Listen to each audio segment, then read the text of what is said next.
Shalom Bapak Ibu, mari dukung pelayanan misi dan penginjilan. Tuhan Yesus memberkati.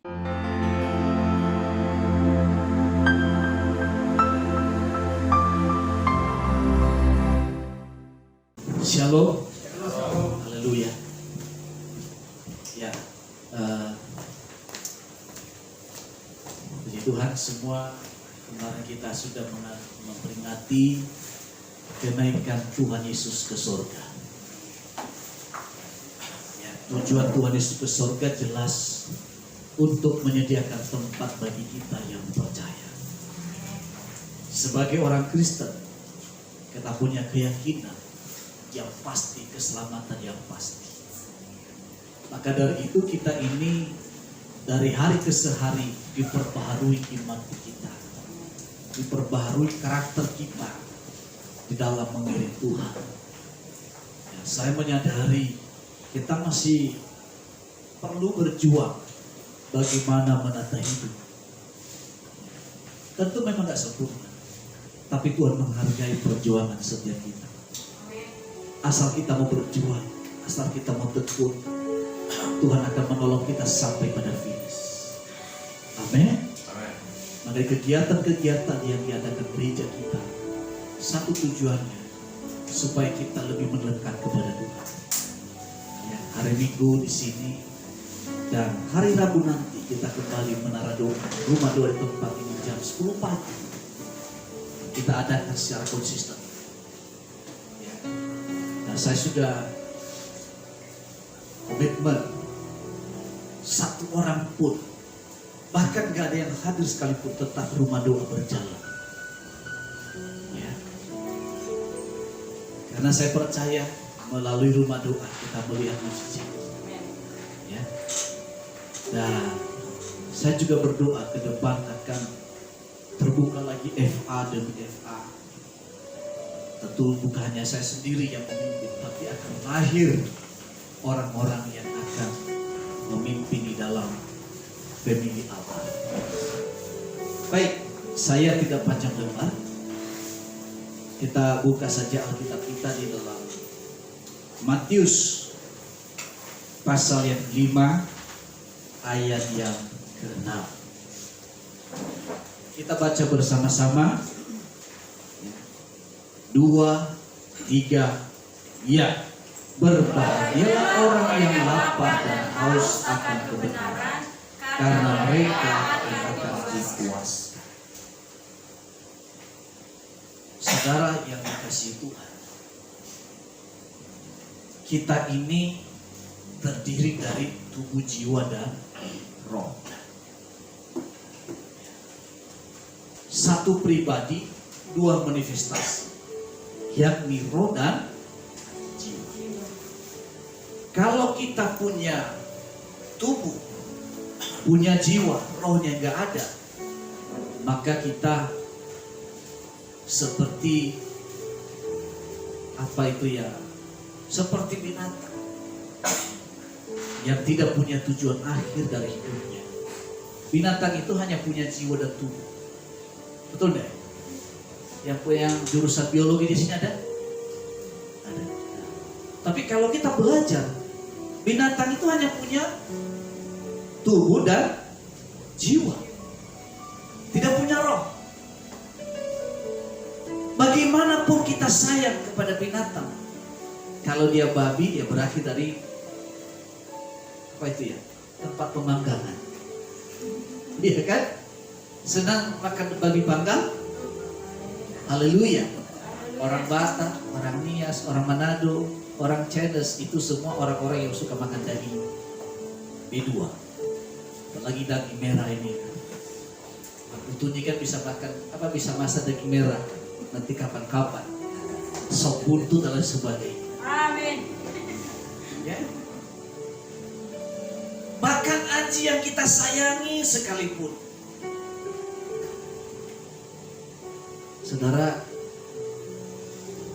seringkali kita melihat di Lampung anjing yang terlihat. Kami ada anjing di rumah, kami nggak rela ngasih sama orang, takut jadikan panggang. Saya senang B1, cuma gak tega kalau sudah saya pelihara dipotong. Kecuali saya gak lihat. Binatang itu hanya berakhir ke sana. Dan paling top, dikuburkan. Waktu pandemi kami punya anjing dikuburkan. Sampai kami pun juga sedih. Stephen menangis. Karena anjing ini sudah baik. Kadang-kadang bisa mengikuti main gitar. Bisa mengikuti suara musik. Ya, di YouTube saya ada. Kan begitu kehilangan ketika menikmati. Karena udah umur juga. Tapi manusia itu berbeda. Punya roh, punya jiwa, dan punya tubuh. Nah, kalau seseorang hanya punya tubuh, punya roh, jiwanya nggak ada, maka hidupnya berada di tempat rehabilitas. Karena jiwanya terganggu. Jadi semua kita ini harus terdiri dari tubuh, jiwa, dan roh. Roh kita untuk menyadarkan kita perlu Tuhan dalam hidup ini. Nah, jiwa kita menyadarkan kita perlu belajar. Senang belajar? Senang. Kalau nggak senang belajar, itu yang seringkali disebut on. Ya betul nggak? Sering bilang, kok bodoh banget sih? Karena apa? Tidak mau belajar. Nah, tubuh ini untuk menyadarkan kita akan lingkungan, berinteraksi dengan lingkungan. Nah, seseorang itu ketika dia meninggalkan Tuhan, artinya menyangkal imannya. Boleh dia meninggalkan agama yang kita percaya sebagai orang Kristen. Tetapi rohnya selalu berontak pada dirinya. Kemana tujuan akhir hidup saya? Kalau Anda masih ingat tahun 2004 ada Miss Indonesia yang terkenal di Indonesia,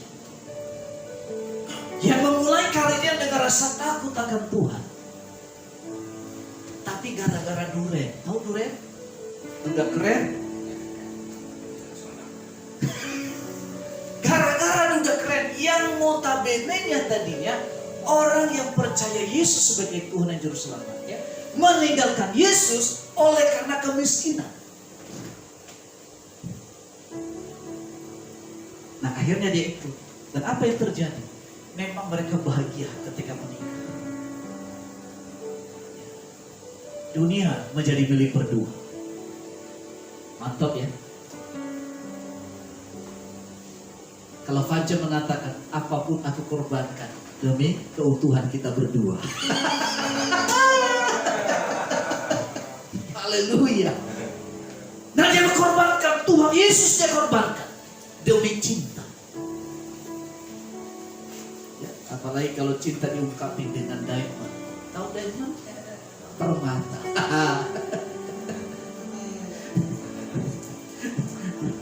Ya. Saudara, dia tinggalkan Tuhan Yesus. Dan apa yang terjadi? Apa yang dia dapatkan dalam sekejap,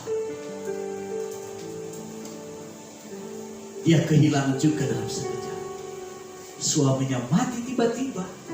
Lalu kemudian dia masuk penjara, dia harus pisah dengan anaknya. Dan orang itu sempat saya ketemu di lapas Pondok Bambu. Tempat di mana dia berdaung tadi tidak membelanya. Saudara, orang yang meninggalkan Tuhan kelihatannya bahagia. Sebetulnya dia sedang kehilangan yang terpenting dalam hidupnya. Bapak, tapi orang Kristen juga hidupnya moralnya juga paling baik. Saya tahu, saya menyadari itu. Justru karena kita ini belum sempurna, moral kita perlu diperbaiki. Kita perlu Tuhan dalam hidup ini.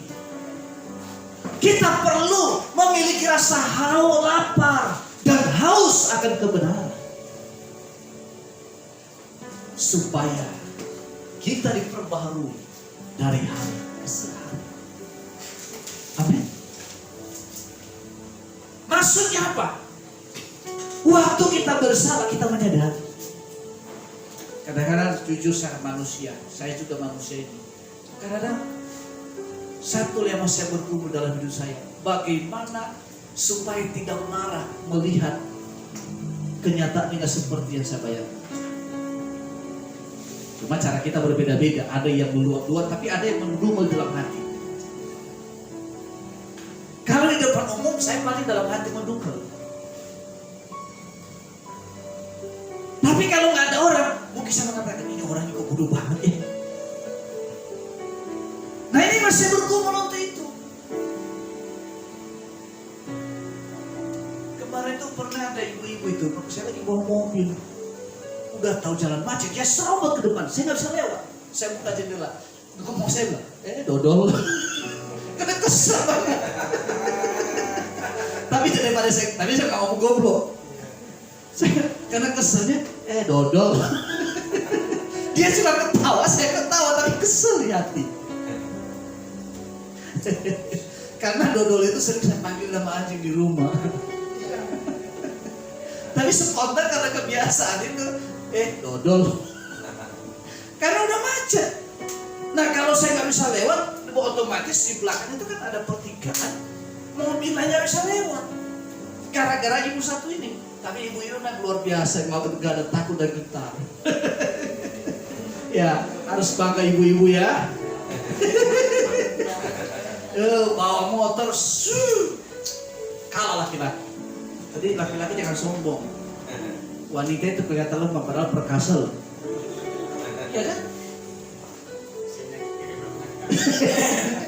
Ya. Udah belok dulu baru set.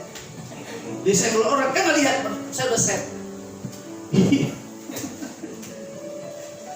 Itu hebat ibu-ibu. Nah saya masih bergumul, tapi saya menyadari, saya salah. Artinya, selama kita hidup, kelemahan itu selalu ada. Tapi berbeda dengan orang dunia. Dia bangga kalau dia ditakutin orang. Hebat. Tapi kalau kita merasa malu. Waduh, tadi saya keceplosan ngomong. Dan saya bersyukur itu gak jadi saya ngomong goblok sama ibu ini. Tapi hanya ngomong dodol. Tapi sebetulnya dalam kekesalan, gimana kalau jadi dodol benar? Ya kan? Dia lihat suami nanti kok istri saya kok berubah jadi dodol, repot. Nah, itu sebetulnya itu pun juga nggak boleh harusnya. Itu harusnya juga boleh kan sebetulnya. Manusia meninggal dodol. Tapi artinya saya juga harus memperbaiki diri dari hari ke hari. Betul manusia itu belum sempurna, tapi Tuhan nggak melihat kesempurnaan kita. Dia melihat kesetiaan kita sampai pada kesudahan. Itu Tuhan kita. Sama seperti kita orang yang mengaku agama saya itu membawa damai, agama saya itu kasih. Orang Kristen nggak perlu ngomong gitu. Yang penting kenyataannya. Paham maksud saya? Makanya orang Kristen nggak pernah mengatakan agama saya agama kasih. Tidak perlu. Tapi lebih apa? Menunjukkan ini loh bukti bahwa saya agama kasih. Gak perlu mengatakan saya agama damai. Tapi buktikanlah apakah orang nyaman dekat dengan kita. Apakah orang yang beribadah nyaman ketika ada di tengah-tengah kita. Itu yang membuktikan. Tapi justru kalau orang beribadah gak nyaman di dekat kita, nah dipertanyakan. Berarti kembali lagi dari buahnya kita mengenal apa? Pohon. Kalau bijinya mangga, tentu batangnya juga mangga. Daunnya mangga, bunganya mangga, rasanya pun begitu dicicipi, tentu saja bukan rasa pisang Ambon. tetap rasanya seperti apa? Mangga. Tapi kalau aneh, bijinya mangga, batangnya rambutan, daunnya pepaya, buahnya pisang, begitu dicicipi, rasa apel malam. Itu keajaiban. Keajaiban itu. Kita kembali pada firman. Kalau tubuh ini perlu makan, jiwa juga perlu makan. Salah satunya kemarin kita jalan-jalan di kebun binatang Ragunan. Teman saya WA, lagi di mana Pak? Iya lagi kunjungan sepupu. Di mana? Di Ragunan.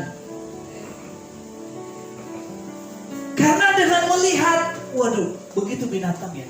Begitu di atas puncak gunung kita melihat pemandangan yang indah. Aduh, luar biasa. Itu ada di jiwa. Jiwa ini perlu. Ketika melihat jamaah jenis ini cantik sekali. Begitu bahagianya kalau dia menjadi pendamping hidup saya. Itu berada di mana? Di jiwa.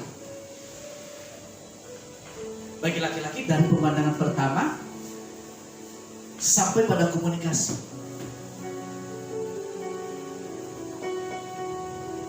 Itu berada di jiwa. Jiwanya di situ. Makanya begitu saya mengenal Bu Lesti, jiwa mulai menyatu. Ya. Dulu beliau di musik, saya di vokal. Nah, alunan musik dan vokal itu menyatu, jadilah.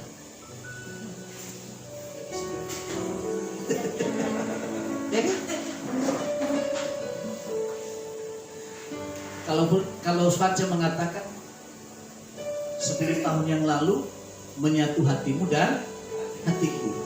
Dimulai dari mana? Pandangan pertama. Itu pengalaman kami berdua. Dan dalam perjalanan itu jiwa itu mulai menyatu, saling membutuhkan. Sampai tiba waktunya hamba Tuhan mengatakan mereka bukan dua, melainkan satu. Disatukan menjadi satu jiwa, satu tubuh, dan satu roh. Maka dari yang kebanyakan menyatukan hati ya, cukup satu. Melihat boleh. Amin Bapak Ibu. Amin. Karena apa? Kalau sebelum menyatukan hati, buka mata lebar-lebar. Jangan lihat gantengnya. Ganteng sih perlu, tapi gak cukup hanya ganteng hidup ini. Betul gak?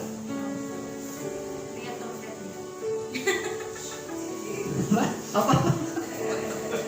Dompet juga perlu. Walaupun isinya koran. Yang penting tebal. Kasus ini kasus. Ketika sudah diikat dalam pernikahan, gak ada alasan kami tidak cocok. Hanya kematian yang memisahkan. Maka saya berdoa, kalau ada yang minta berpisah, bercerai, saya berdoa, Tuhan biar di antara mereka salah satu yang pulang ke surga. Itu satu-satunya. Khususnya di GW Kemadau. Apalagi kalau saya memberkati. Saya berdoa itu. Iya kan?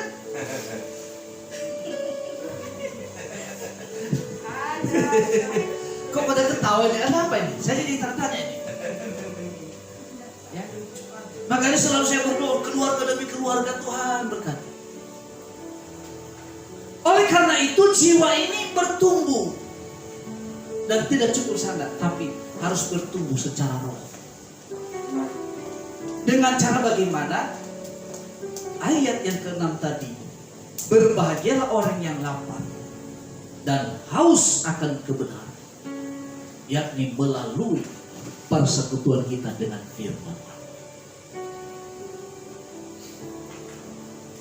Nah,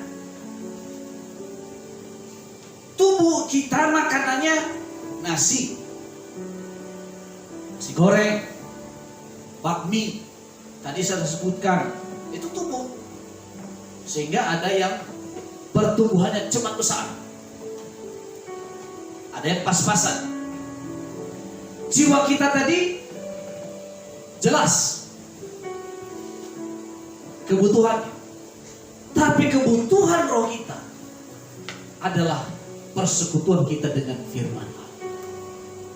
Melalui ibadah kita hari ini, tadi ada pujian penyembahan, sehingga roh kita menyala-nyala kan? Karena WL makin hari makin bagus. Yang dulu sering fals, salah-salah, sekarang udah lumayan bagus. Puji Tuhan. Nah, pujian penyembahan itu seperti apa? Apa nama itu? Kalau menanam padi itu apa namanya? Mencangkul. Nah, ketika cara mencangkulnya bagus, maka cara menanam padinya juga lebih mudah. Karena tanahnya sudah gembur. Jadi kalau WL dan pengkhotbah menyatu, sama-sama bekerja sesuai tugasnya, maka penyampaian firman itu pewahyuannya lebih sempurna adanya. Amin. Nah, kita perlu firman Tuhan. Kita perlu persekutuan dengan Roh Kudus. Dan persekutuan kita dengan firman bisa berapa hal. Pertama, melalui pemberitaan firman di gereja. Meskipun kita bisa nonton YouTube, bisa kan, sekarang gampang kan, tapi tetap berbeda. Perbedaannya adalah impartasinya. Ketika di YouTube itu tidak ada hubungan emosional, tapi ketika di sini ada hubungan emosional. Ketika kita salaman, tadi saya salaman dengan Pak Sember, ada hubungan emosional yang terjadi. Tentu juga ditambah lagi ada hubungan secara roh, yaitu melalui ibadah kita tadi. Ditambah lagi saya dikasih sepatu baru lagi hari ini. Haleluya. Jadi hari ini saya tampil sepatu baru. Haleluya. Kakinya pas lagi. Tidak molor, tidak kecil dan juga tidak besar. Pas. Haleluya. Ada hubungan emosional. Dan ada hubungan secara roh melalui ibadah ini. Maka dari itu kita disebut adalah kita keluarga di dalam Tuhan. Suku kita berbeda, keluarga kita berbeda, budaya kita berbeda, tapi ketika kita disatukan oleh kebenaran firman Tuhan melalui penebusan Kristus, maka kita semuanya bersaudara. Saling menopang. Maka dari itu di gereja ini jangan asal semprot orang. Dengar baik-baik, kita ngomong itu bisa lupa, tapi orang yang disakiti tidak bisa lupa. Betul nggak? Amin. Perlu menjaga ucapan kita. Perlu kita menjaga kata-kata kita. Berusaha untuk berbicara lemah lembut. Bicara dengan bijaksana. Nah, untuk bicara dengan bijaksana, kalau kita punya persekutuan dengan firman Tuhan, otomatis bahasa kita bukan bahasa maki-maki. Tapi kalau ada orang yang senang baca firman, tapi omongannya penuh kepahitan, suka maki-maki orang, maka dia bukan baca Alkitab. Sama dengan baca Quran. Karena saya percaya firman itu sanggup merubah hidup kita. Sanggup mengubah tingkah laku kita. Berapa lama lalu saya pernah sampaikan, firman Allah itu memang bermanfaat untuk mengajar, memperbaiki kelakuan, mengajar orang dan menegur kita. Sehingga tiap-tiap orang diperlengkapi dengan perbuatan yang baik. Kita kayaknya baca deh, kita 1 Tesalonika 5 kalau nggak salah. 1 1 Tesalonika 5. Timotius atau Tesalonika kalau salah. Hah? 2 Timotius 5, ya. Kalau nggak salah di FA di Pondok Kelapa pernah saya buka itu. Ya. 2 Timotius atau 1 Timotius?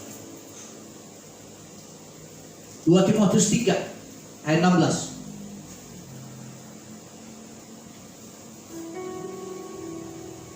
Sudah dapat? Kalau nggak catat, saya bacakan aja. Segala tulisan yang diilhamkan Allah memang bermanfaat untuk mengajar, untuk menyatakan kesalahan. Jadi kalau saya menegur saudara, Anda mungkin sakit hati sama saya. Tapi kalau firman yang menegur, kita nggak tersinggung, kita nggak marah. Makanya perlu baca Alkitab. Kemudian untuk memperbaiki kelakuan. Semakin kita senang firman Tuhan, kelakuan kita makin diperbaiki, makin dibenarkan, makin dipulihkan. Ya. Kemudian untuk mendidik orang dalam kebenaran. Ayat 17. Dengan demikian tiap-tiap manusia kepunyaan Allah diperlengkapi untuk setiap perbuatan yang baik.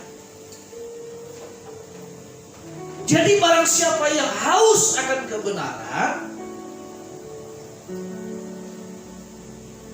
haus dan lapar akan kebenaran, mereka akan dipuaskan. Artinya di sini kelakuannya yang pertama ya, memperoleh pengajaran sejati. Tuhan sendiri mengajar kita. Kedua, kita mampu memperbaiki kelakuan kita. Karena firman itu cermin. Ya. Kalau ibu-ibu yang suka bercermin, pasang bedaknya ada kurang pas. Nah, di cermin dilihat. Supaya lebih keren, didempul wajahnya. Ada kan? Kalau ibu-ibu kan ada dempul sendiri kan? Laki-laki nggak ada. Makanya ibu-ibu tampil cantik. Tergantung berapa mahal dempul yang dibeli. Ya, kan ada kan? Tahan 8 jam, tahan 12 jam. Kalau keringat tidak luntur karena dempulnya makin keren. Makanya suami-suami beli dempul untuk istri supaya lebih keren. Tambahin uang jajan. Tapi betul.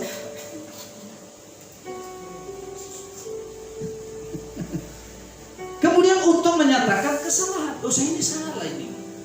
Saya jadi suami kok begini amat ya. Saya jadi istri kok sama suami begini ya. Harusnya penolong tapi penodong. Harusnya penyayang tapi kok begini. Jadi kita sadar, oh ya saya salah ini. Kalau kita sadar, maka mudah dengan rendah hati. Kalau suami rendah hati, maafkan saya ya cinta. Kalau contoh ya di sini. Kalau Pak Joko manggil Bu Utari apa? Gimana? Cinta atau ya? Ya.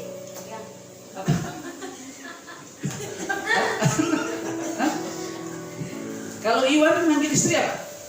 Ya. Ya. Apa? Ya. Bukan Pea. Iya kan? Ya. Ini kan gitu. Sayang. Atau Pak Joko panggil Hani? Itu serah namanya. Hani, aku minta maaf. Saya salah, saya silap. Nah ini suami saya harus belajar panggil Hani sama istri, panggil saya nih. Khususnya yang sudah lama menikah.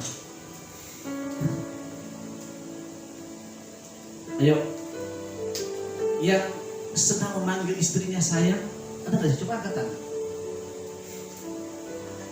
Nah, Pak Saibar. Kalau Pak Edur manggilnya apa? Bunda. Ya nggak apa-apa juga. Singkatannya Bunda.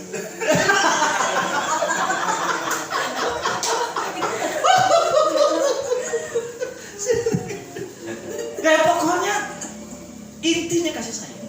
Sebagai suami harus rendah hati. Kalau salah ya salah. Tanya Bu Lesti, sering minta maaf. Kalau memang salah, nggak boleh suami otoriter. Pokoknya saya suami, harus dihormati. Alkitab berkata, hormatilah suamimu, tunduk kepada suamimu seperti kepada Tuhan. Baca itu ayat. Itu namanya suami otoriter. Tapi suami yang bijaksana, yang memahami firman Tuhan, dia bersedia minta maaf kalau salah, gak perlu gengsi.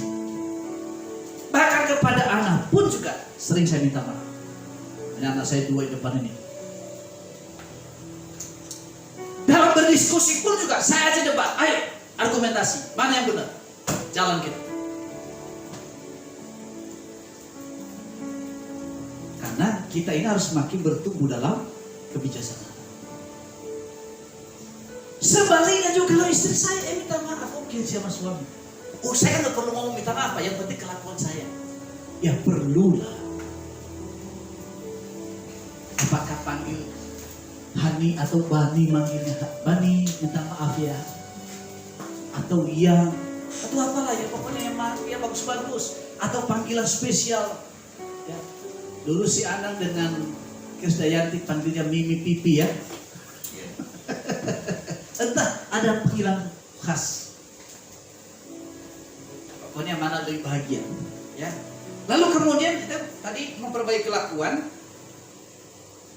yang menyatakan kesalahan, memperbaiki kelakuan. Kemudian mendidik orang dalam kebenaran. Tentu kalau kita memberi hidup. Saya ini, saudara, saya mengajar saudara dengan firman Tuhan. Saya pun juga diajar oleh bapak rohani saya. Saya gembala, tapi saya juga punya gembala. Gembala saya nggak selalu sependapat dengan saya, dan saya suka itu. Dan puji Tuhan, saya juga senang. Gembala saya mengajar saya, ayo coba argumentasi kamu coba. Bagaimana? Ini. Nah, ketika kita diskusi, baru ambil keputusan. Keputusan yang benar ini, jalan. Nah, saya juga selalu pengen di gereja kita juga sama. Sebagai bapak rohani, tidak selalu harus sama pendapat kita, apalagi pendapatan.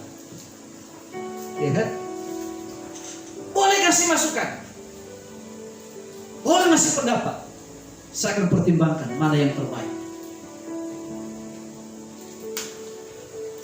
Dan ketika mengambil keputusan, bukan berarti pendapat yang lain tidak benar.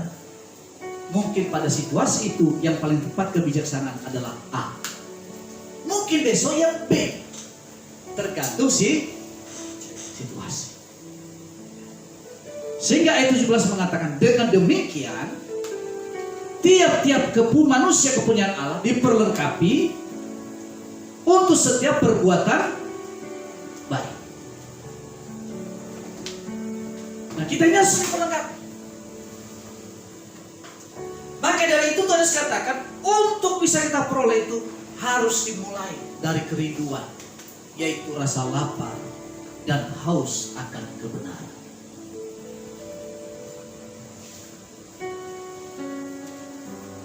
Ada rasa rindu untuk hidup di dalamnya.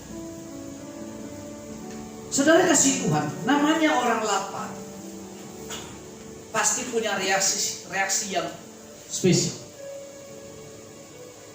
Orang kecenderungannya ketika orang lapar secara fisik, emosionalnya nggak stabil, betul nggak? Tak dulu, nanti aja ngomong, saya makan dulu, lagi lapar nih. Baru nyampe lagi haus dan lapar, baru kasih laporan. Tunggu dulu, saya duduk sebentar, saya lagi lapar. Kalau selesai makan baru stabil. Maka jangan heran ketika Esau bertemu dengan Yakub, dia sangat lapar dan dikatakan hampir mati.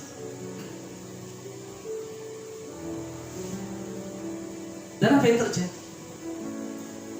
Ketika Yakub mengatakan, saya sih kasih makan buat kamu, tapi jual dulu hak semua. Nah, karena Esau ini tidak memiliki dasar kebenaran, dikuasai oleh nafsunya yang begitu luar biasa. Buat apa itu hak keseluruhan? Udah ambil aja lah. Saya bersumpah deh. Swear. Kamu yang suruh. Tapi ketika dia bersumpah menjual keseluruhannya, disitulah kehilangan momentum dalam hidupnya. Sehingga dia menangis dan menangis. Dan tidak dapat apa-apa. Hak kesulungan bukan miliknya. Berkat perjanjian bukan lagi miliknya. Oleh karena rasa laparnya hanya secara lahiriah, sehingga dia nggak peduli hal-hal yang rohani. Nah, Tuhan ajar kita ini supaya kita lapar dan haus secara roh,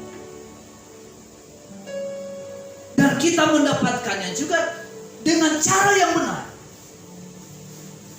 Tidak hanya kita memiliki hanya lapar secara jasmani. Karena kalau orang hanya lapar secara jasmani, dia begitu mudah menjual Tuhan dalam hidup. Orang menikah kadang-kadang karena harta. Betul gak? Takut miskin.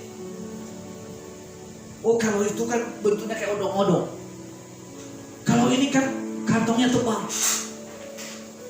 Saya nggak peduli masa depan. Gak peduli imannya. Seperti yang saya ceritakan tadi. Hanya karena bertemu dengan dua keren. Dia dapatkan segala sesuatu dalam sekejap. Dan dalam sekejap juga kehilangan segalanya. Esau yang hidupnya hanya digunakan untuk berburu dan berburu. Tidak pernah membangun persekutuan dengan Tuhan, sehingga dia tidak mampu melihat hal rohani. Dan akibatnya, karena kehidupan yang sia-sia digunakan, apa yang terjadi? Ketika kesulitan datang, dia tidak peduli. Saudara, saya percaya Esau itu tidak sengaja menjual hak kesulungannya. Orang yang meninggalkan Tuhan, saya juga percaya dia nggak serius juga meninggalkan Tuhan sebetulnya, ya kan? Dia nggak serius. Tetapi masalahnya, walaupun kita nggak serius meninggalkan Tuhan, saya mau katakan kesempatan itu tidak selalu datang untuk kedua kalinya. Seperti yang dialami oleh Esau ini. Begitu dia salah menggunakan kesempatan, dia kehilangan seumur hidupnya. Bukan berkat yang diterima, melainkan itu. Banyak juga orang Kristen yang aktif di gereja, hidupnya gak berubah-berubah. Salahnya di mana, Pak? Kembali dia. Amin. Kami 12 satu angkatan. 12 orang, satu angkatan 12. Yang tersisa masih melayani sampai hari ini. Cuma 3 orang.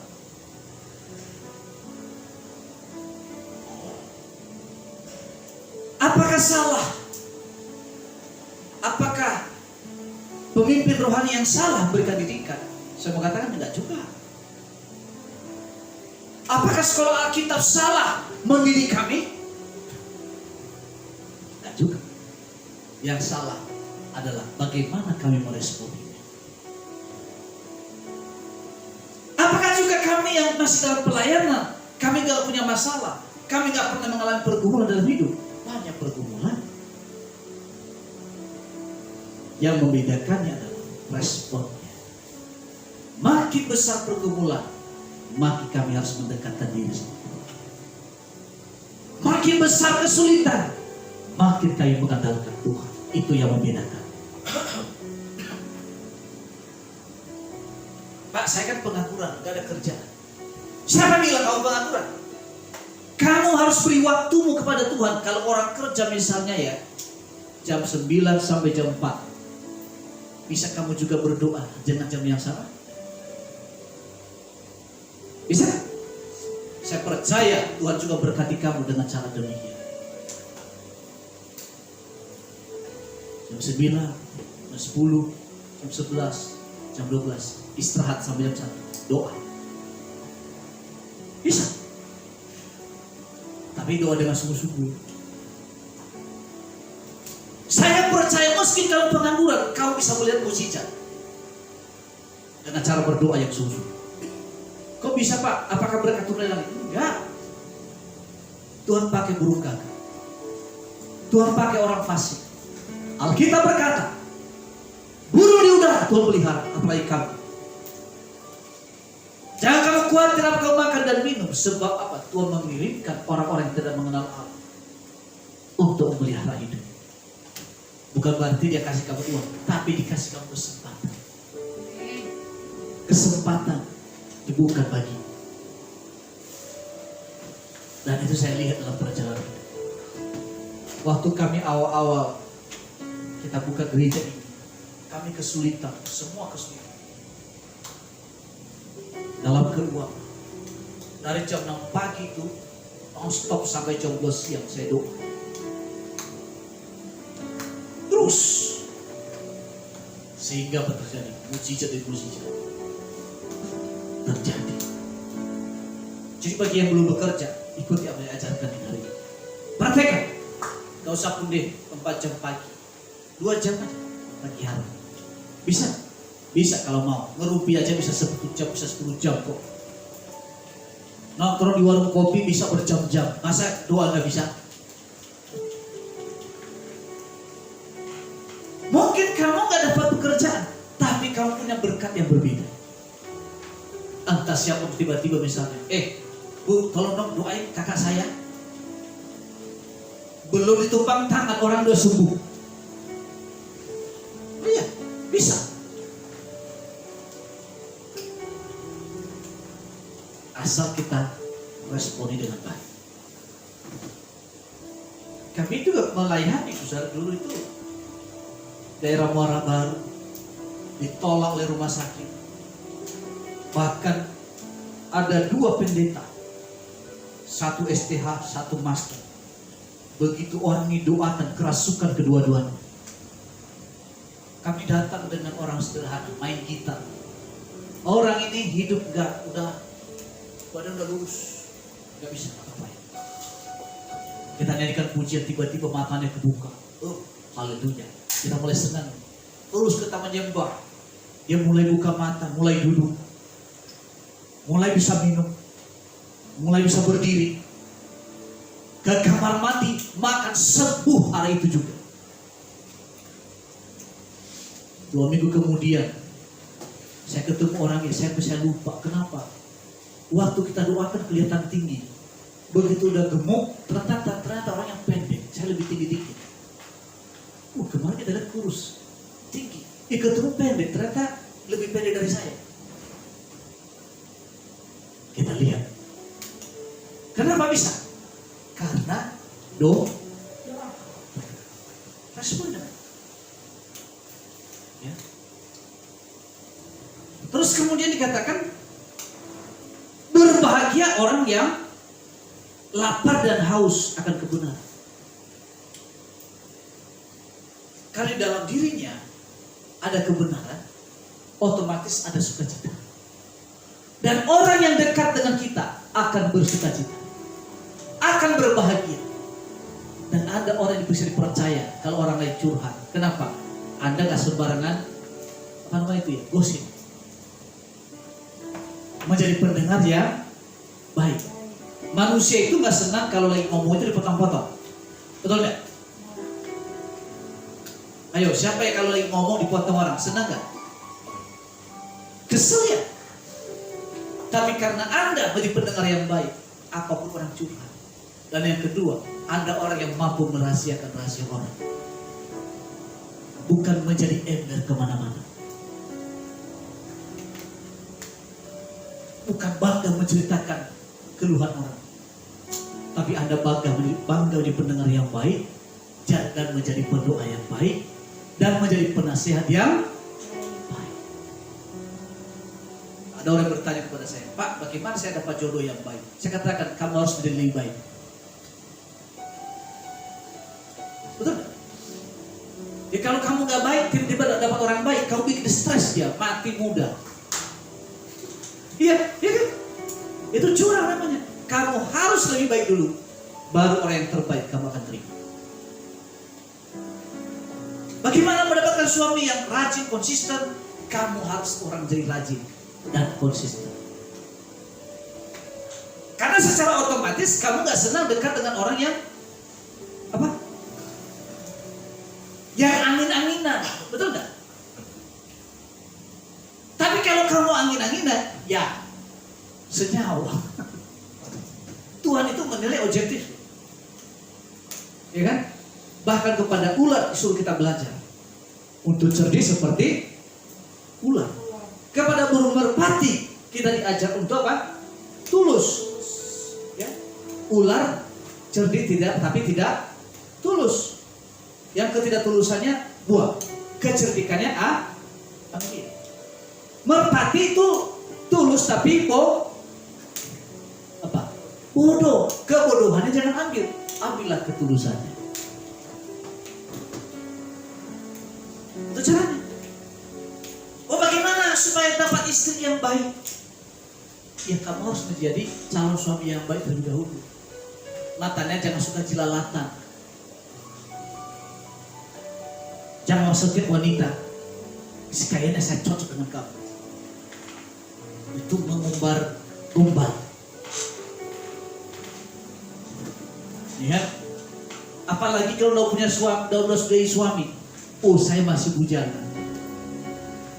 Emang bujana lapuk. Ya kan? Kalau nggak ada temannya di situ, nggak ada istrinya, saya masih bujana. Udah mau berapa sih? Udah lumayan, tapi belum dapat. Mudah-mudahan kamu murah hati.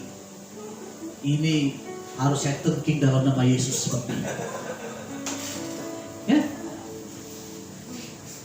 Kasihan kamu dia butuh pendamping segala macam sendiri, begitulah. Ini disebut namanya lelaki buaya.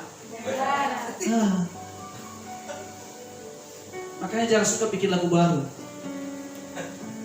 Lagu lama aja belum selesai. Itu Maya Estianti menyanyikan lagu Buaya Darah. Suami buaya darah bener. Kok saya sampai ke sini ya? Kalau orang sembarangan hidupnya, sebetulnya karena kekosongan dalam jiwa. Kosong jiwa. Hanya masalahnya, arah hidupnya salah menempatkan. Coba kalau dia kembali kepada Tuhan. Coba kalau dia mendekatkan diri sama Tuhan. Pasti lebih baik. Kalau orang fasik, kelihatannya damai, kelihatan sukacita. Yang peroleh kekayaan dengan cepat dengan berbagai cara, seperti Zakheus dalam Alkitab. Ada orang pernah bicara ke saya, iya Pak, bahagia banget hidupnya, sama istri ke mall gandengan tangan. Iya, karena kamu nggak tahu, kamu hanya melihat yang kelihatan. Gak lama kemudian menjadi pasiennya pemberantasan korupsi. Ya. Dan akhirnya apa yang dia peroleh diblokir, nggak bisa digunakan. Ya memang orang fasik itu kelihatan cepat sukses, kelihatannya keluarganya harmonis, karena kita nggak pernah tahu. Oleh karena itu hari ini, ayo miliki rasa haus dan lapar akan Allah.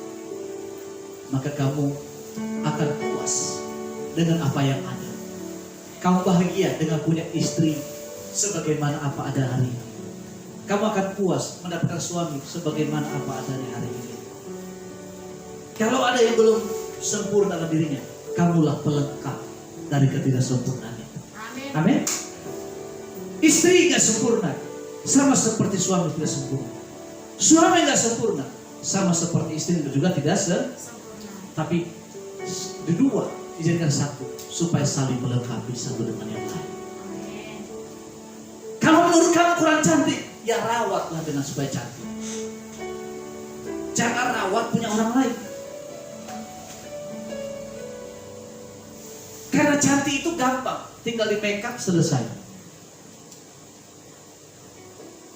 Jangan baik kepada orang yang baru dikenal, tapi yang hidup bersama dengan kamu, hubungannya justru gak harmonis.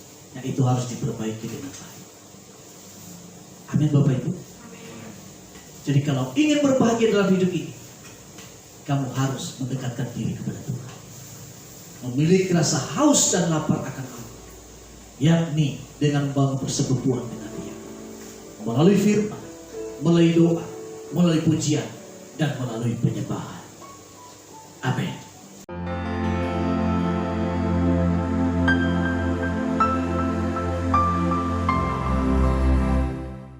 Shalom Bapak Ibu, mari dukung pelayanan misi dan penginjilan. Tuhan Yesus memberkati.